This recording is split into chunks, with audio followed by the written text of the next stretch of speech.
વાવથરાજ પંથકમાં વિકાસના કામોમાં બેદરકારીનો નમૂનો જોવા મળ્યો છે। ધરણીધર તાલુકાના ચોથા નેસાડાથી ટેડાવને જોડતા મુખ્ય માર્ગ પર કોન્ટ્રાક્ટર દ્વારા રસ્તાની અધ વચ્ચે જ પથ્થરો નાખી દેવામાં આવતા આખો રસ્તો બ્લોક થઈ ગયો હતો।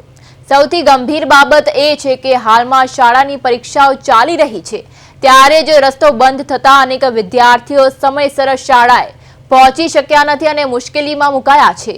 રોડ બ્લોક થવાના કારણે રાધા નેથડા થરાદ એસટી બસ પણ કલાકો સુધી અટવાઈ રહી હતી, જેના કારણે મુસાફરોએ ભારે રોષ વ્યક્ત કર્યો છે। સ્થાનિકોનો આક્ષેપ છે કે કોન્ટ્રાક્ટરે ડાયવર્ઝન આપ્યા વગર કે કોઈ પણ ચેતવણી આપ્યા વગર પથ્થર નાખી દેતા વાહન ચાલકો અટવાઈ પડ્યા છે। ગ્રામજનોએ આ મામલે ઉચ્ચ કક્ષાએ રજૂઆત કરી તાત્કાલિક રસ્તો ખુલ્લો કરવા અથવા વૈકલ્પિક વ્યવસ્થા ઊભી કરવા માંગ કરી છે।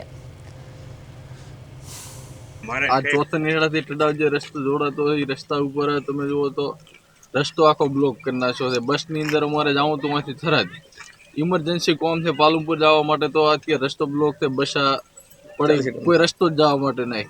કદાચ ઇમરજન્સી દવાખાને જવા માટે રસ્તો નહીં ને હું શાળા બે છે, એક હાઈસ્કૂલ છે ને એક માધ્યમિક છે, બે શાળામાં પરીક્ષા ચાલુ છે। તો એકેય શાળામાં અત્યારે છોકરાઓને બસમાં આવ્યા હતા પરીક્ષા જેવા દાવા, તો એ પરીક્ષા જેવા આવો તો ઉતરીને હેડતો હોવાથી છે ને અમુક આપણાને ઇમરજન્સી છે દવાખાને જવું તો છે પાટણ સુધી, કોઈ અમદાવાદ જવાનું તો એ અહીંથી ડાયરેક્ટ બીજી સાધનોમાં હેડતા હોવાથી ટેડા સુધી હેડતા જ જવું।